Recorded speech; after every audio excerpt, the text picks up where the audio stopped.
A couple of announcements before we start. Out the front of the conference centre you will find the Tunnel of Goats, which is now open for cloven hoof laughs and rumination fun. Another announcement is that there are kips and valentines for the kids, courtesy of Mrs. Johnson and her husband Jiggy Johnson. Anyway, on with introducing the first speaker. I am Barry Tadcaster and this is Orang Pendek. Hello, my name is Ken Jevons. I am an Orang Pendek and I live in the London Borough of Lewisham. I am employed by Lewisham Town Council to haunt a teddy bear's nest. In my spare time, I like to collect silver bees that have been kissed by dying gypsies. So, who's our first speaker today then, Ken? Our first speaker today pardon me, is Richard Ingram. And what can you tell us about him? Richard Ingram has a business selling the shadows of roses. He likes to be called Darcy, Tiger, or Big Papa Smurf. And tonight he's talking to us about the time he drunk umbongo out of a Mormon's trilby. Take it away, Richard Ingram.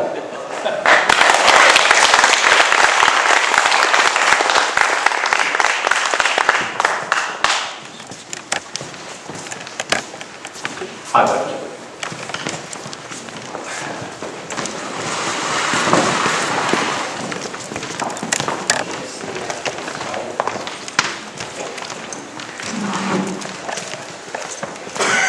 Not sure I've got hands here.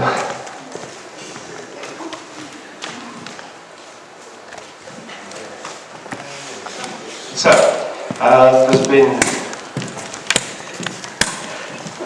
a lot of new planets discovered, and it looks like ET probably has a home.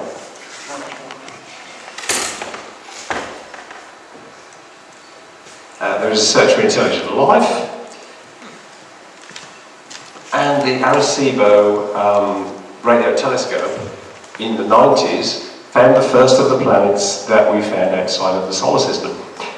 This one was around a pulsar and was completely unexpected, since pulsars are the burned out remnants of exploded stars, so that they weren't actually expecting to find planets. But because of the very regular beat of pulsars, it was possible to see that it was being wobbled back and forth by the gravitational influence of a couple of planets.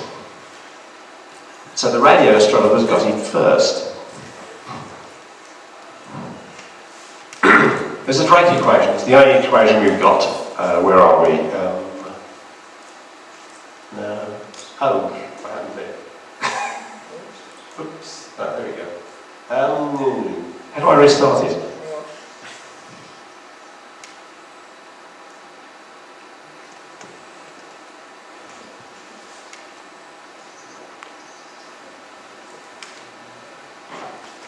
However, the point of the equation was I showed this a considerable number of years ago, and very few of the terms had actually been filled in. That one there was quite well known. This one wasn't known at all, and that one was known even less.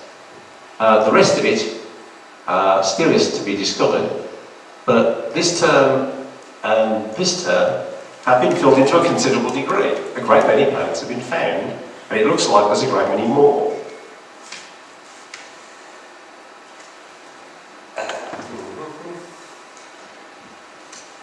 Most of that being discovered by an amplification of what Yeats called unweaving the rainbow. He was somewhat annoyed with natural philosophers for wanting to find out more about how the colours of the rainbow worked. But once you get a very fine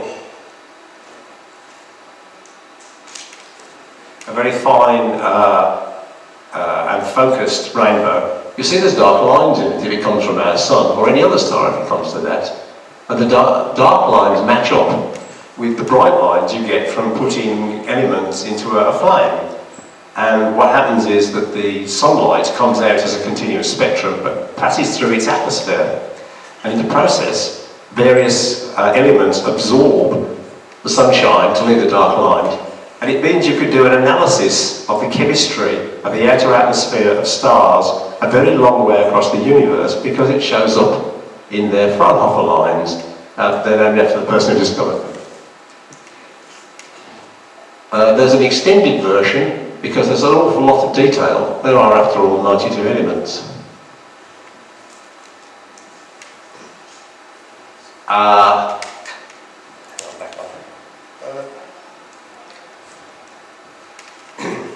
What happens with the spectrum is that if the star is coming towards you, the dark lines move towards the blue end of the spectrum. If it's going away from you, it moves towards the red end of the spectrum.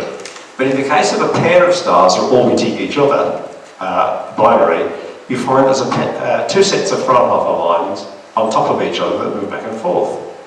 Now it turns out dark bodies will do this too, but you have to have a reference point so you can see that the lines are moving. And planets have been doing this.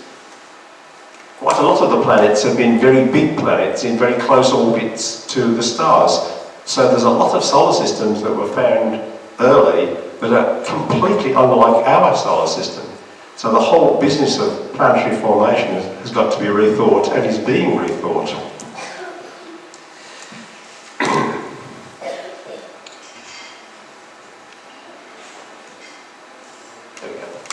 The other thing that gave astronomers more data and more ways to find planets was the transit of Venus.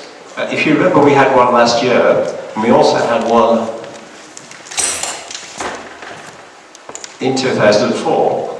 Now, I watched the 2004 one myself because it was visible in England. The one last year wasn't, it was mostly visible in the Pacific. But what did happen was that the passage of the planet over the star meant you could measure the amount the starlight was dimmed. And it was an amount that could be measured in other stars. And quite a lot of photographs and observations of stars have been made where this has been going on. And if the planet's orbital plane is edge on to the Earth, then you can measure the amount of starlight that's reduced. And a great many planets have been found this way too. That one. There we go. The Kepler Space Telescope was put up specifically to do this job.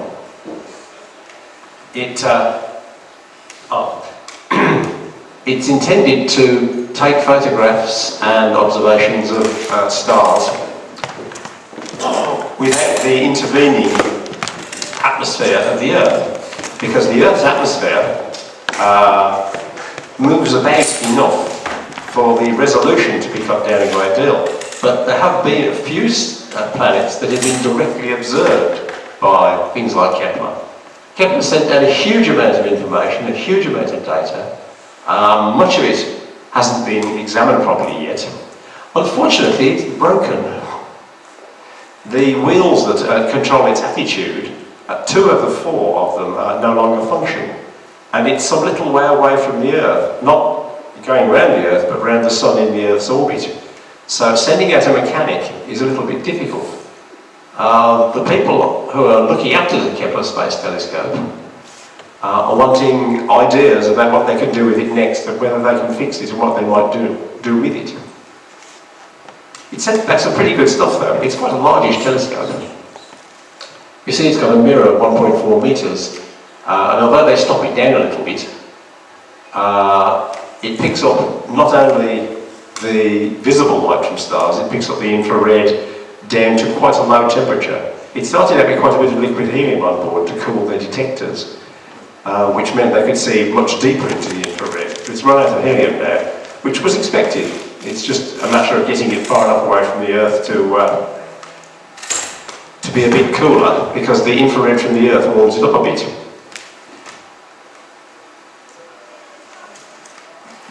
There was another trick they're trying. At the bottom of the atmosphere, generally, the stars twinkle. This is a considerable problem if you're trying to observe stars, because you can only get a certain amount of resolution. It means you can't separate binary stars, and you can't look at planets very easily, because the resolution at the bottom of the atmosphere generally isn't improved once you get above about 6 inches of diameter. You get much bigger telescopes and see much fainter objects much further away, but the resolution isn't any better. The radio astronomers, like the ones who use Arecibo, and the ones who are even smarter, who do a thing called aperture synthesis, whereby they have a lot of telescopes all pointed at the same object and put the data together so they can pretend they've got a telescope bigger than England, which is a pretty good trick if you think about it. The result, however, was that they had much finer resolution and deeper into dark places than the optical astronomers. But the optical astronomers got smart. They learned how to move the mirrors about so that they can untwinkle the stars, which, if you think about it, is a pretty neat trick.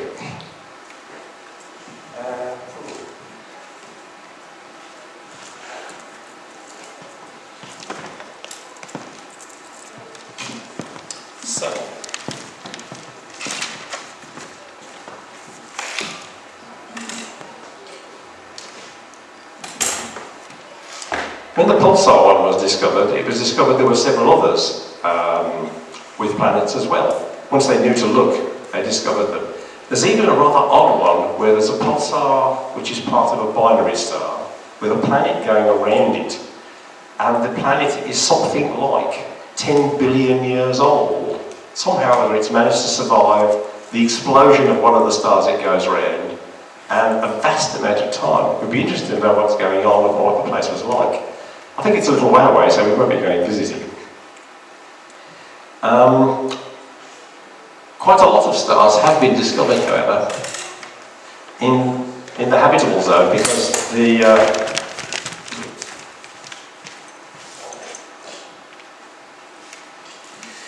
the technique where rather like the Venus transit, it's a very powerful technique and it dims the stars just enough and you can measure quite a lot of them.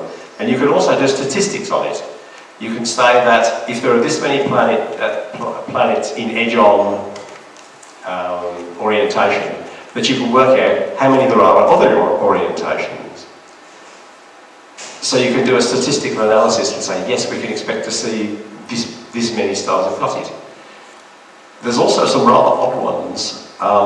There's apparently a rather flash technique where the light from a star, which is unpolarized, is subtracted from the total light from a particular stellar environment and reveals the polarized light of the planets, because reflected light tends to be polarized. And that's a pretty good trick too. You get all sorts of odd effects in the spectrum of stars. You can see how fast they're spinning by the width of the lines. If they spin fast, the lines get smeared out and widened because one side of the star is moving towards you and the other side is moving away. Ah yes, when the pulsars were first discovered, no one really knew what they were. There was a suggestion they might be the artifacts of a very advanced civilization. I think little green men theory was what they were using at the time. We haven't found any signs of little green men yet.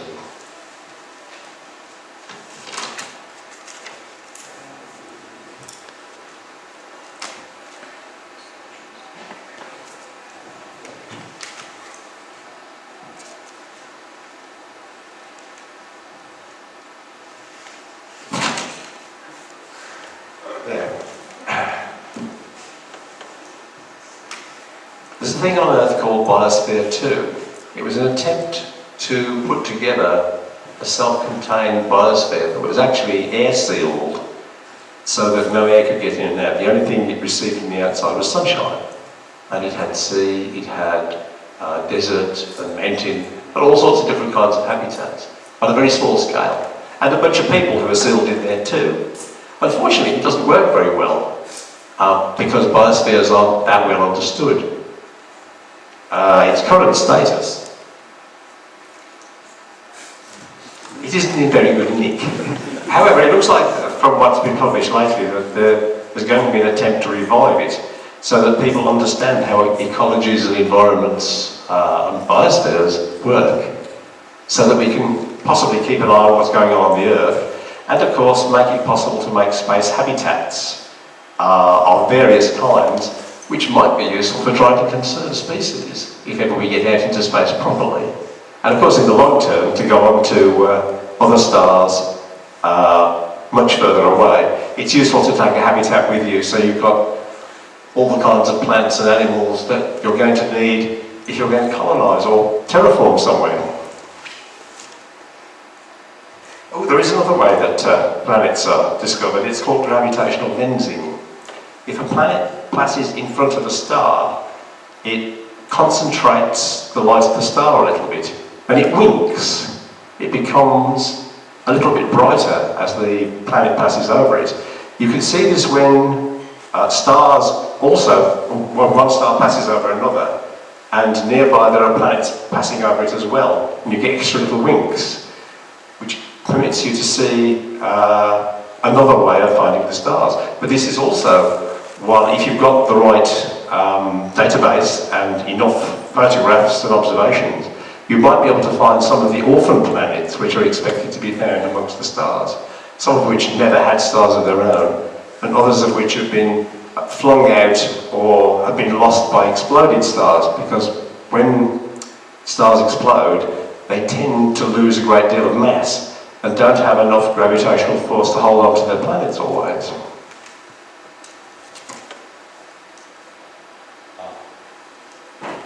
Oops. There. So, in amongst the planets we have found, or that have been found, there's quite a few in what's known as the Goldilocks zone. It's between the orbital distances where water is liquid, at least on part of the planet, and it's warm enough and doesn't have a violent star. So it looks like there's quite a lot of planets out there with a possibility of life like ours. We don't know whether there's any there yet. However, when planets pass in front of a star, as in the Venus transit, the atmosphere of the planet has the light of the star pass through it. And this changes the chemical signature, the Fraunhofer lines, enough for you to be able to know what's in the upper atmosphere of the star. So you would be able to tell, possibly, that a star had an oxygen atmosphere, or an atmosphere with free oxygen in it. And this is not a normal, well, this is something which would be expected to be produced by life, because oxygen, free oxygen, isn't stable in the atmosphere. It's necessary to be generated continuously. So anywhere where there's large amounts of free oxygen in the atmosphere means there's something doing it. And the likelihood is that it's something alive.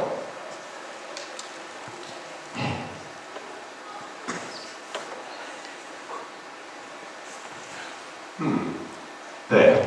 I think I went through the third. It's faster than I intended. However, are there any questions? Is anybody doing microphones?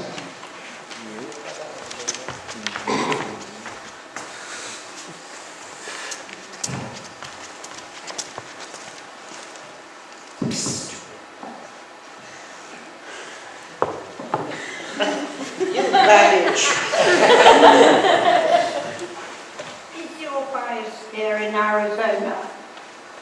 I believe that's the one that was built originally some decades ago. Yeah, because I've been there. Aha! What's it like now? What was it like when you were The there? story is that the people used to go out to the village shop and eat Mars bars. They were supposed to live on what they grew. Oops. You can't do that if you're halfway across the galaxy. But it was quite impressive. Oh yes, I mean, it was historical when we saw it. I think the people are sorry that the story was there. Yep. It's unfortunate the experiment didn't work as controllably as it might have done. There's only one person left, there's me.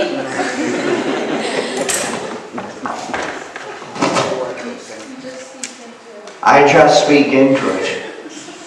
You can sit down, you bad baggage. I'm not sure if I understood you right, but did you say in the biosphere they didn't put any air? They did have air in it, but what they didn't do was have a continuous input of air. It was sealed. It was just one stable. The idea was that the carbon dioxide would be taken out by the plants and oxygen would be released. I see, yes, And that's fine. I wasn't quite sure of what you meant exactly, but I know now. And I would have known earlier if that baggage had given me the thing. Oh, there was one thing that I forgot to mention. The number of planets in the Goldilocks zone that can be expected in our galaxy. And statistically, the estimate is 17 billion. So there may be a lot of ETs in a lot of homes. Pass the mic. I was intrigued by your talking about escaped planets. Are we to understand there are rogue planets that are likely to descend upon us like colossal asteroids? There's an awful lot of space between the stars. There are expected to be bodies starting out at grains of sand all the way up to supergiant stars. And it's likely that there are some of everything in between. And there's good reason to believe that there may be loose planets wandering about the galaxy. Oh my God. Also, the biosphere precipitation, presumably you're just getting condensation dripping off the roof rather than, there's no real cloud formation. I'm not quite sure how they managed that, but I have been in a building that was big enough to have weather. The place where they built the Apollo vehicles before the launch to the moon is a very huge building, and they have to put special air conditioning in to stop it raining and having the weather inside the building. So I suspect if Biosphere 2 was big enough, it would have weather.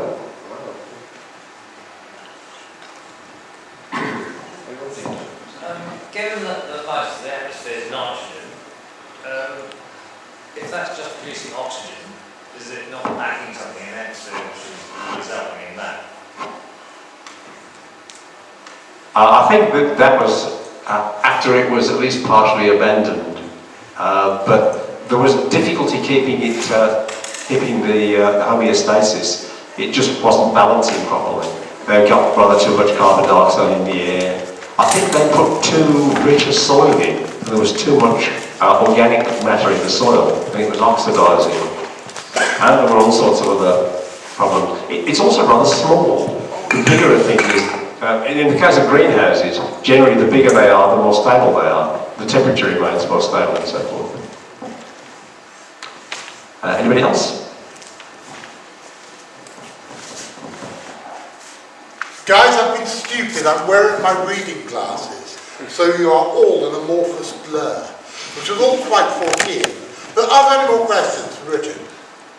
Do I see anyone? No, I can't actually see anybody. You better shout out if you are. Okay, ladies and gentlemen.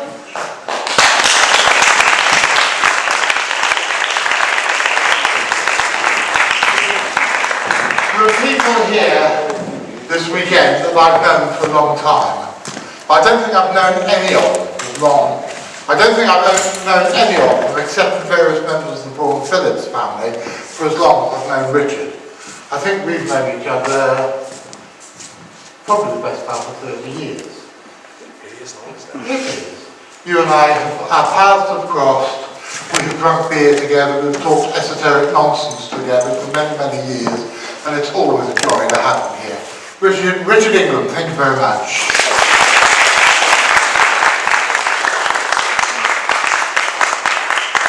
Now, I've got something rather cool.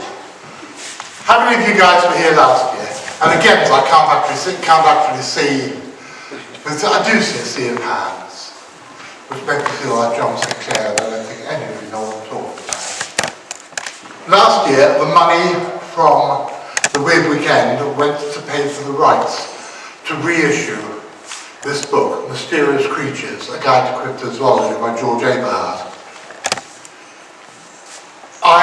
As you have probably guessed, my politics are somewhat unconventional. I dislike money, I dislike exploitation, and I dislike power structures, and I dislike publishing companies who charge 178 quid for a two-volume book.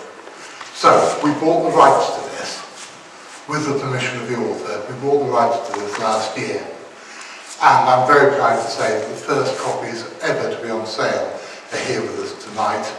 The author, George, we've become quite close over the last year or so, and I have worked very, very hard on this with two young ladies who I believe are in the audience. Jessica, can you just wave to everybody so everybody knows who you are? No, up in the air. This Jessica has worked ridiculously hard, and Sherry, will you wave so everybody knows who you are? And Sherry, who is our intern, who is studying animal management at a college in the north that I can never remember the name of, and she's coming out down, she's doing all her placements with us during the course of her degree work. She worked insanely hard on this book. I'm very, very grateful to both of you. And George Eberhardt wrote to me last week, and he said that he was really, really pleased with the way it came out. There's far more pictures, updated information, an awful lot of new information, and the very few mistakes which were in the first edition have, we believe, all been fixed. But the most important thing about this edition is that it is not 178 quid. When I was a boy, I used to be, and I have to admit, still am, a fan of a punk rock band called Crass, who used to have stencils on the back of their single sleeve, paying no more than 99p. I so wanted to. I thought I'd better not use exactly the same font as they did and say pay no more than $14.99. But I think at $14.99 a volume for about 450 pages, it's a considerable advance on 178 or whatever it is. So, ladies and gentlemen, there are a few copies of them. There are a few copies of them for sale. Volume 2 will, we hope, be out for Christmas. Sherry, it was a horrible job doing it, wasn't it? It was really, really, really hard work. Because I didn't want to do what I usually do when I'm republishing a book. And that's as I get a copy, I've got to take a razor blade to it to take out the pages. But the book's worth 178 quid. I don't want to take a razor blade to it. So my source material was a fairly dodgy pirate PDF. And we had to rewrite large chunks of it by hand. We also had to check all the different URLs and all the different Latin names. But I'm very proud of what we've done. Hopefully volume 2 will be out within the next 6 months. And George Eberhardt is talking with us now about doing more projects in the future. Now, there is food for sale next door, in the next room. We are running early for a change. Like I always said, there used to be, I went to a festival many, many years ago called the Trewargie Tree Fair. Was there anybody at Trewargie apart from me? I thought maybe Mr. Histed Todd might have been. But the Trewargie Tree Fair, this big banner over the grand entrance, and it said, "Reality stops here." Well, the Weird Weekend's a bit like that, because as soon as you enter the Weird Weekend, you enter a universe which works by its own rules of time and space. And the times given on the programme are not necessarily the ones that actually are the ones where the people actually turn up on stage. So we are running a little bit early, so you've got a little bit more time to go out, buy some books, have a drink, have some food, come up and chat to us, see old friends and meet new ones. Let's have some music, David. You've got about 40 minutes. Bye-bye, people.